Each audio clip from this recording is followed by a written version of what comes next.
It's snowing outside, and as is my ritual, let's make some bangin' snow day pancakes.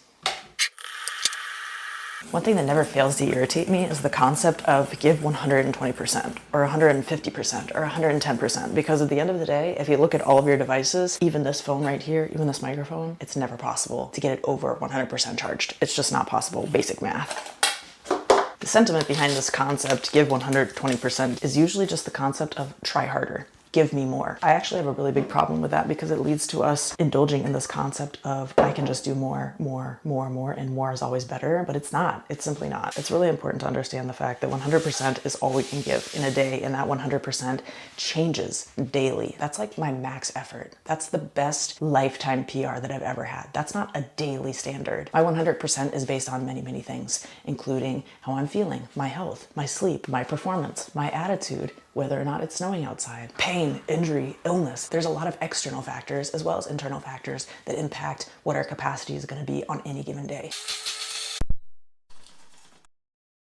I very strongly recommend what I call the battery pack method. Identifying in advance what it feels like to be at 100%. What does it feel like to have the best day of my life, to feel really good, full of energy, like I've been on my charger all night long? Identify what that feels like and what it feels like to get dangerously close to that risk area, that above 100%, that, wow, I'm doing too much. I'm going way over my boundary. This is causing me pain, extreme discomfort, very high risk. And then identify how you behave when you've got 100%. What does training look like? What do you do during a day? What is your behavior like? What are your thoughts like? What are your feelings like? What cognitions are you having inside of yourself?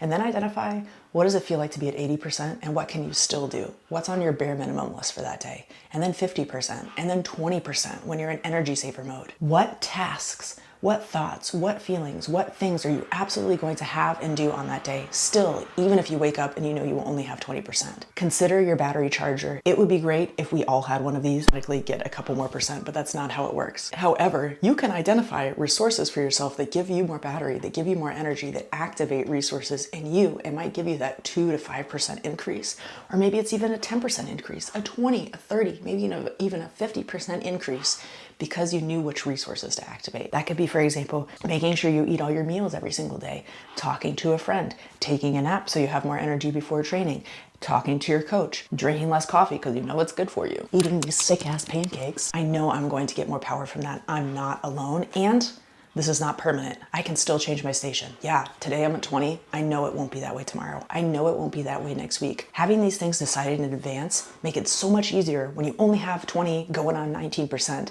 to make those decisions and still get yourself back in action. Promise you can do this, but it takes thought in advance. I'm about to get 10% off these pancakes though. Bye.